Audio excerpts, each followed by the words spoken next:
Good evening. COVID cases are rising dramatically across Devon, with one health chief urging people to stay at home if they feel unwell. Most recent figures show the number of people in the county's hospitals is at its highest point for more than a year, with some trusts reporting a record number of COVID-positive inpatients. While the physical effects of the virus seem to be improving, NHS bosses are warning that the danger has not yet passed. Sam Blackledge now reports. Just when we thought we were out of the woods, it pulls us back in. 2 years to the day since the Prime Minister first advised us all to work from home and avoid social gatherings, an unwelcome reminder that COVID is still around. And once again, the region's hospitals are feeling the effects. So where are we with the numbers at the moment? Well, at the start of this week, there were 297 people in hospitals across Devon with COVID. That's the highest number since January last year, and that number has almost doubled in the past month alone.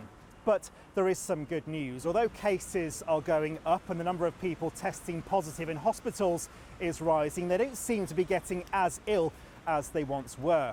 We've been asking people here in Plymouth today whether they think COVID is still affecting their way of life. I think it's a worry. I think we all need to still be cautious, but I think time has come now. We need to treat it like a cold or flu. It's going to carry on for a while, but eventually, if enough people get jabbed, then, it will disappear. Do you think that people should still be careful? Yes, and wear the mask. Because I was at Exeter the other day and I was surprised hardly anyone had got masks on, even in the buses. And I think that's wrong. At Torbay Hospital, there are currently 52 COVID-positive inpatients, the highest number at any point since the pandemic began. We have 2 wards that we dedicate to treating COVID patients, and they are full. We also have COVID-positive patients on 9 other wards. And this is causing us significant challenges. Clearly, we don't want to bring non-COVID patients into that ward, so that ward can be closed. And that means it really restricts the number of patients that we can treat and is causing a significant problem. The data shows that most people who are classed as COVID-positive patients went into hospital for something completely unrelated. But a routine test turned up a positive result, and so their beds and their wards need to be isolated, causing further blockages in the system. The infection is not over, it is still there and it is still affecting more and more people.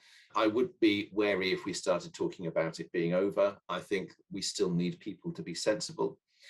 We still expect measures to stay in place if you're coming into hospital to visit someone or for an outpatient. If you've got anything that suggests you've got an infectious illness, don't come. Over the border in Cornwall, the picture is not much rosier.